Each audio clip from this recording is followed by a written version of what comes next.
के बोए थे सपनों के बीच उग आई गोल गोल रोटियां, बोए थे सपनों के बीच उग आई गोल गोल रोटियां।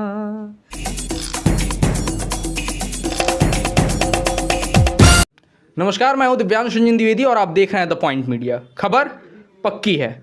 इस वक्त हम मौजूद हैं गोरखपुर में और हमारे साथ हमारी बाईं तरफ हमसे बातचीत करने के लिए मौजूद हैं गोरखपुर विश्वविद्यालय की पूर्व उपाध्यक्ष, वर्तमान में राष्ट्रीय स्तर की कवि और गोरखपुर की उभरती हुई कांग्रेस की नेता या कहें दिग्गज नेताओं में जिनका नाम शुमार है, सुश्री चेतना पांडे जी का हम स्वागत करते हैं द पॉइंट मीडिया पर। बहुत बहुत धन्यवाद दिव्यांशु और द पॉइंट मीडिया, आप दोनों को बहुत बहुत धन्यवाद कि आपने अपनी बात कहने का अवसर प्रदान किया। सबसे पहले हम जानना चाहेंगे, देखिए 31 को प्रियंका जी की रैली है, आप भी आधी आबादी का प्रतिनिधित्व करती हैं, क्या आपको इस रैली को देख करके एक महिला के तौर पे क्या लगता है? बहुत अच्छा लग रहा है। पहली बात तो ये कि एक महिला नेतृत्व कर रही हैं प्रदेश में, कांग्रेस पार्टी का, राष्ट्रीय पार्टी है और सबसे पुरानी पार्टी है, तो एक महिला के हाथ में नेतृत्व है, ये आधी आबादी के लिए प्रेरणादायी है और महत्वपूर्ण है। दूसरी बात यह है कि पार्टी ने जो घोषणा की है कि विधानसभा चुनाव में 40% महिलाओं को चुनाव लड़ाया जाएगा, ये भी एक क्रांतिकारी फैसला है। और राजनीतिक दल, तमाम सरकारें आई गई, ये विमर्श रहा कि भाई 33% महिलाओं को लड़ाया जाना चाहिए, लेकिन ये जाना चाहिए जो था वो ऐसे ही रह गया और अचानक इन्होंने हाँ करके निर्णय लिया और इतना बड़ा निर्णय लिया। मुझे लगता है कि इसका बहुत ही दूरगामी परिणाम होगा और जो तत्काल में चुनाव हो रहे हैं उसमें भी इसका असर देखने को मिलेगा। कम से कम महिलाओं को तो ये समझना चाहिए कि कोई एक दल है जो हमारे बारे में इस तरीके से सोच रहा है और हमारे ऊपर इतना ज़्यादा विश्वास कर रहा है। तो ये रैली भी बहुत महत्वपूर्ण होगी और ये जो निर्णय लिया गया है, इस निर्णय के बाद ये रैली हो रही है, तो आधी आबादी के दृष्टि से कहें तो उस दृष्टि से भी महत्वपूर्ण है। और इसके अलावा और भी जो पॉइंट्स हैं, जिन जिन प्रतिज्ञाओं की बात कर रही है कांग्रेस, चाहे वो किसानों के लिए हों, चाहे वो बेरोजगारों के लिए हों, चाहे वो संविदा कर्मी के लिए हों, चाहे महिला सशक्तिकरण की दृष्टि से जितने भी अन्य जो वादे किए गए हैं, वादे क्या कहूँ, प्रतिज्ञाएं ली गई हैं, उन सभी दृष्टि से ये रैली बहुत महत्वपूर्ण है। और प्रियंका जी पहली बार गोरखपुर आ रही हैं और मुझे लगता है कि गांधी परिवार से शायद कोई भी पहली बार आ रहा होगा, मुझे जब तक मुझे याद आ रहा है, उसके पहले का मुझे नहीं मालूम। तो एक क्रेज़ तो है, लोग उनको देखना चाहते हैं, लोग उनको सुनना चाहते हैं, उनके विचारों को समझना चाहते हैं। तो आम जनमानस में, पार्टी के नेताओं में, पार्टी के कार्यकर्ताओं में तो उत्साह है ही। आम जनमानस में भी आप शहर के अंदर कहीं निकलिए, कहीं जाइए, तो ये चर्चा तो है कि प्रियंका गांधी आने वाली हैं और लोग उनको देखने के लिए और लोग उनको सुनने के लिए उत्सुक हैं। ये 40% महिला सीटों की बात चली है। हम अपने दर्शकों को एक बात याद दिलाना चाहेंगे कि भारतीय समाज पुरुष प्रधान रहा है और यहाँ पर महिलाएं पत्नी फलां और पुत्री फलां के नाम से जानी जाती हैं। ऐसे में क्या लगता है कि 40% कितना अंतर डाल पाएंगे समाज के दृष्टिकोण से? अगर देखें, हम सामाजिक दृष्टिकोण से देखें, समाज के ऊपर कितना परिवर्तन आएगा 40% से? देखिए, सही सवाल है, चुभता हुआ सवाल है, समाज को आईना दिखाने वाला सवाल भी है और निश्चित तौर पर भी समस्या तो है। आप ग्राम प्रधान के चुनाव की बात करिए या अन्य भी जो निकाय चुनाव हैं, उसमें पत्नी फला, पुत्रवधू फला, माता फला, ये तो हो ही रहा है। लेकिन नहीं 100%, तो भी काफ़ी हद तक अगर उस दिशा में आगे बढ़ पाए, अगर महिलाओं को इनकरेजमेंट मिलता है उससे, तो भी ये क्रांतिकारी बदलाव होगा। और अचानक से रातों रात कोई चीज़ नहीं बदलती है। कम से कम एक बड़े राजनीतिक दल ने, एक राष्ट्रीय दल ने ये सोचा तो कि हाँ 40% महिलाएं लड़ सकती हैं, वो रिस्क लेने के तैयार हैं, वो समझने के लिए तैयार हैं। तो ऐसा नहीं है लीडरशिप की कमी है, चूँकि एक वातावरण जो इधर का बना है, एक अराजक उद्दंड सी छवि बनी है राजनीति की, धक्का मुक्की की राजनीति हो गई है। तो जब महिलाओं को ये लगेगा कि हाँ हमको स्थान मिल ही जाएगा, अगर हम प्रयास करें तो हमें लड़ाने वाले लोग हैं, हमको लड़ाने की व्यवस्था है, तो उनका उत्साह बढ़ेगा। और अगर वो जीत के आती हैं तो निश्चित रूप से राजनीति में थोड़ी सी कोमलता आएगी, राजनीति में थोड़ा सा मानवीयता बढ़ेगी, राजनीति में मनुष्यता बढ़ेगी, राजनीति में संवेदनशीलता बढ़ेगी, तो फर्क तो पड़ेगा। अभी आपने जिन राजनीतिक मूल्यों की बात की, मानवीय मूल्यों की बात की, भारत में अगर मैं कहूँ कि 10% पूरी जनसंख्या के कर्मठ सुयोग्य प्रत्याशियों के या नेताओं के होते हुए इन मानवीय मूल्यों की कमी आपको कहाँ दिखती है? राजनीति में जो धन बल का बाहुबल का जो प्रयोग बढ़ा है जी और राजनीतिक बैकग्राउंड के लोग ही या बहुत ज़्यादा संपन्न लोग राजनीति में आ पा रहे हैं, इसके नाते मध्य वर्ग के लोग, निम्न मध्य वर्ग के लोग या गरीब तबके के लोग राजनीति में नहीं आ पाते हैं। और एक बड़ी पुरानी कहावत है, जिसके पाँव न फटे बिवाई वो क्या जाने पीर पराई। जो व्यक्ति गरीबी को फेस करके नहीं आता है, जो व्यक्ति तमाम सारी विसंगतियों से दो चार होकर के राजनीति में नहीं आता है, वो उस ढंग से उस व्यवस्था को समझ ही नहीं पाएगा कि कहाँ कहाँ किन किन जगहों पर परिवर्तन की आवश्यकता है।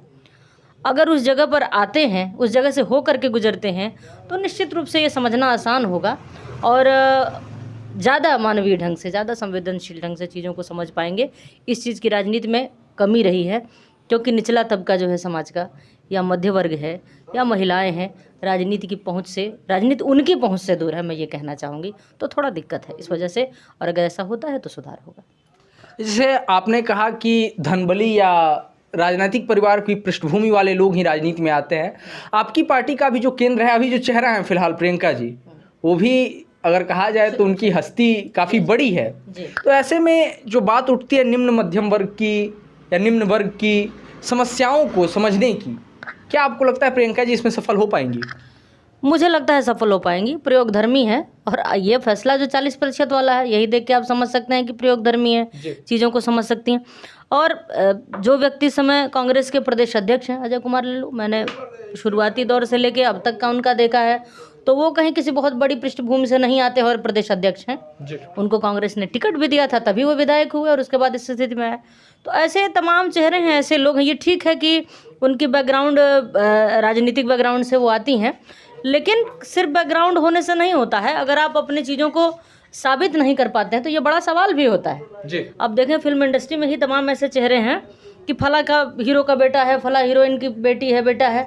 लॉन्च होना आसान होता है, लेकिन उसको संभाल पाना बड़ा कठिन होता है। अगर आप उसको संभाल नहीं पाते हैं तो निंदा आपकी और ज़्यादा तेज़ी से होती है कि देखो फला का बेटा है, फला की बेटी है, लेकिन अपने पिता की तरह, अपने माता की तरह से चीज़ें संभल नहीं रही हैं। तो ये तलवार की धार पे चलने जैसे, हाँ ये सही है कि शुरुआती दौर आसान होता है, ये सही है कि टिकट पाना आसान होता है, ये भी सही है कि संगठन में पद पाना आसान होता है, लेकिन लोगों के हृदय में आप तभी स्थान बना पाते हैं जब आपके अंदर वो कुव्वत हो, आपके अंदर संघर्ष करने की वो क्षमता हो, आपके अंदर वो संवेदनशीलता हो। चलिए, ये तो बात हर कोई जानता है कि नाम जितना बड़ा होता है रिस्क भी उतना ही बड़ा होता है। खैर, हम चूँकि ये रैली से संबंधित ही बातचीत चलेगी, क्या लगता है इस रैली के बाद गोरखपुर में, कांग्रेस यहाँ पर समीकरण से बाहर रही है हमेशा, गोरखपुर में कितना परिवर्तन आ सकता है? मुझे लगता है कि बड़ा परिवर्तन आना चाहिए। बहुत सारी चीज़ें, जैसे प्रियंका जी कभी गोरखपुर में आई नहीं थी, और जिन जिन प्रतिज्ञाओं की बात कर रही है उस ढंग से कांग्रेस ने वो नहीं किया था। कांग्रेस ने महिलाओं को 40% आरक्षण नहीं दिया था कभी, और बहुत सारे बिंदुओं पर जहाँ कांग्रेस काम नहीं कर रही थी, अब की कर रही है। तो बदलाव आना चाहिए। वैसे भी सत्ताधारी जो दल है, जो डबल इंजन की सरकार है, उसकी योजनाओं से जनता त्रस्त है, महंगाई से त्रस्त है, पेट्रोल डीजल के दाम से और गैस सिलेंडर के दाम से, और पेट्रोल डीजल के नाते बढ़ी हुई तमाम चीज़ों की, तमाम वस्तुओं के दाम से जनता बेहाल है। तो वो विकल्प तो ढूंढ ही रही है, और स्वाभाविक सी बात है कि बहुत अभी तो खैर प्रदेश के चुनाव होने जा रहे हैं, विधानसभा के चुनाव होने जा रहे हैं, लेकिन सबको मालूम है कि राष्ट्रीय दल अगर कोई सत्ता में आता है विकल्प के तौर पे, तो ही शायद सारी समस्याएं हल हो सकती हैं। और जिसके पास भी समझ होगी, जो उस ढंग से समझने वाला होगा, जाति धर्म से और तमाम छोटी छोटी चीज़ों से बाहर निकल के अगर सोचना चाहेगा, तो मुझे लगता है कि ये रैली परिवर्तनकारी होगी, महत्वपूर्ण होगी, और सत्ता में वापसी का दरवाज़ा 32 साल बाद खुलने की दिशा में एक महत्वपूर्ण शुरुआत होगी। ये 40% की काफ़ी बात हुई है। हम जानना चाहेंगे, क्या गोरखपुर शहर विधानसभा भी इन 40% सीटों में शुमार होगी? यदि होती है तो क्या चेतना पांडे प्रत्याशी होंगी? पहली बात तो दिव्यांशु, ये मेरे स्तर का सवाल नहीं है, ये जिनको तय करना है ये उनसे पूछा जाना चाहिए था। लेकिन अगर 40% की बात चल रही है, और चेतना पांडे का जहाँ तक सवाल है, मैं तो विश्वविद्यालय की राजनीति में आई हूँ, और आप जानते हैं कि किस दौर में वो राजनीति करके आई हूँ, तो मैंने तो कभी इस ढंग से सोचा ही नहीं कि कुछ इस तरह की परिस्थितियाँ होंगी तो ही राजनीति करनी है। मैंने तो तब भी संघर्ष किया, मैं अब भी संघर्ष कर रही हूँ, ये ना होता तो भी संघर्ष करती।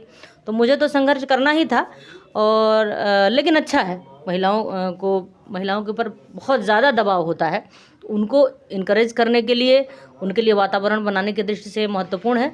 और गोरखपुर भी इस प्रदेश का हिस्सा है, जाहिर सी बात है। और वो जो 40% का समीकरण जो है उसमें ये भी आता ही है, स्वाभाविक सी बात है। तो यहाँ से भी महिलाओं को टिकट मिलेंगे ही, उस समीकरण के आधार पे देखा जाए। बाकी मैंने आपसे कहा कि ये मेरी सीमा से बाहर की चीज़ है, जो निर्णय लेने वाले हैं वही इस बारे में बेहतर तय कर पाएंगे। और मुझे जो जब जैसी जिम्मेदारी, मैंने कभी कुछ मांगा नहीं, मैंने कहा नहीं, मुझे जो लगता है मैं करती रहती हूँ, मुझे जो जिम्मेदारियाँ दी जाती हैं मैं करती रहती हूँ। जिसने पार्टी ने जो आदेश किया, चुनाव लड़ने के लिए कहा, चुनाव लड़ूंगी, संगठन में काम करना है करती रहूंगी, कार्यकर्ता के तौर पे करती रहूंगी। हम लोग तो लिखने पढ़ने वाले लोग हैं, समाज के लिए लिखते ही रहते हैं, समाज के लिए जूझते रहते हैं। तो ऐसा कुछ नहीं है, जो जैसा निर्णय होगा हर निर्णय स्वीकार है। मैं दल के साथ हूँ और मैं अपने दिल के साथ हूँ। चलिए, दल के साथ भी हैं और अपने दिल के साथ भी हैं।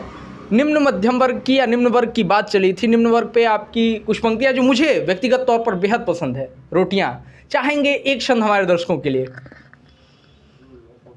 एक गीत था, लॉकडाउन के दौरान उसको लिखा था। और मेरा घर जो गांव वाला मकान है उसके ठीक पीछे से 4 लेन है। तो जो नौजवान वापस लौट रहे थे दिल्ली, बम्बई और कहाँ से, वो उनका लौटना, बैग लादे और सारी चीज़ें, बच्चों को पकड़े महिलाएं उनके आप, तो दृश्य कुछ बन रहा था, उसको लेके एक गीत कहा था। उसका पूरा गीत तो मुझे याद नहीं, लेकिन आपने एक बंद का आदेश किया है तो मैं ज़रूर कहूँगी। मैंने निवेदन किया है। आपका प्यार है, आप निवेदन करें, आदेश करें, जो भी हैं। कि बोए थे सपनों के बीच, उग आई गोल गोल रोटियां,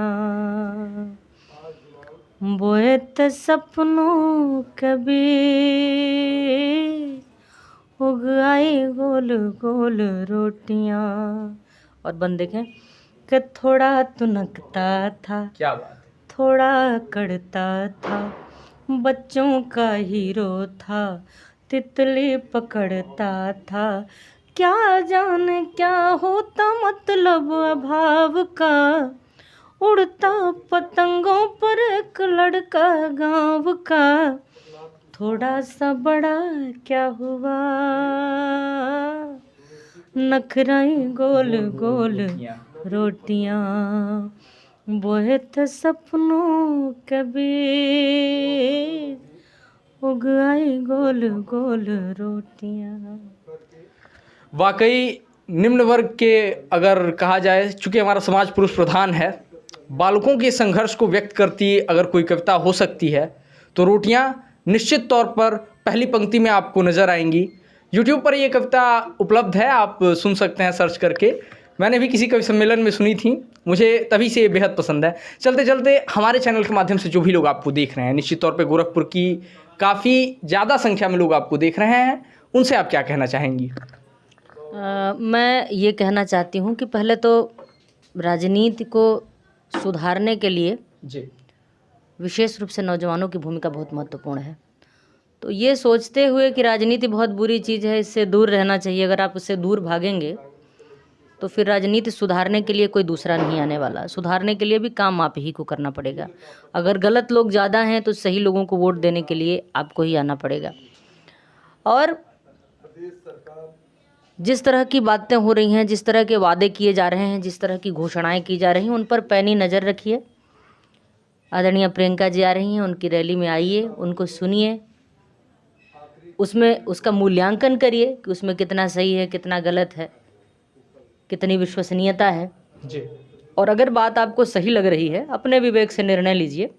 ठीक है कि मैं पार्टी की कार्यकर्ता की हैसियत से बोल रही हूँ, लेकिन हर व्यक्ति पार्टी का कार्यकर्ता तो नहीं है, हर व्यक्ति की अपनी बौद्धिक क्षमता है।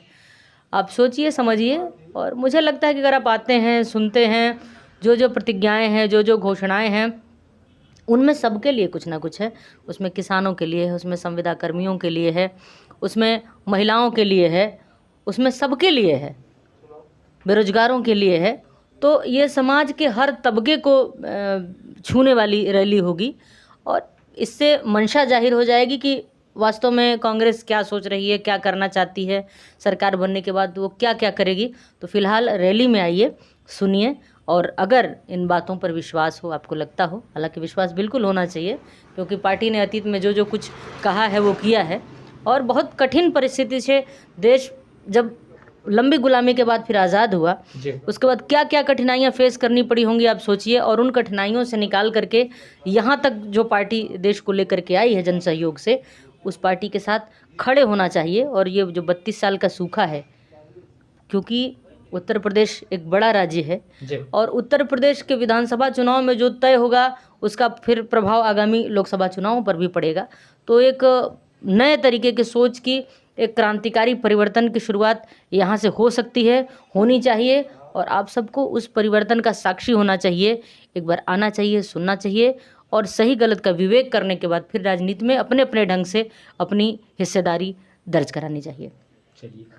तो ये थी हमारे साथ गोरखपुर विश्वविद्यालय की पूर्व छात्र संघ उपाध्यक्ष, वर्तमान में राष्ट्रीय स्तर की कवि, कांग्रेस की दिग्गज नेताओं की फहरिस्त में शुमार सुश्री चेतना पांडे जी। हम इनके लिए शुभकामनाएं व्यक्त करते हैं, इनके राजनीतिक भविष्य के लिए शुभकामनाएं व्यक्त करते हैं। ऐसे ही तमाम लोगों से हम आपको रूबरू कराते रहेंगे, तो जुड़े रहिए हमारे साथ, देखते रहिए द पॉइंट मीडिया, क्योंकि हम दिखाते हैं वो जो खबर पक्की है। कैमरा पर्सन अभिषेक के साथ मैं Divyansh Ranjan Dwivedi, the point media.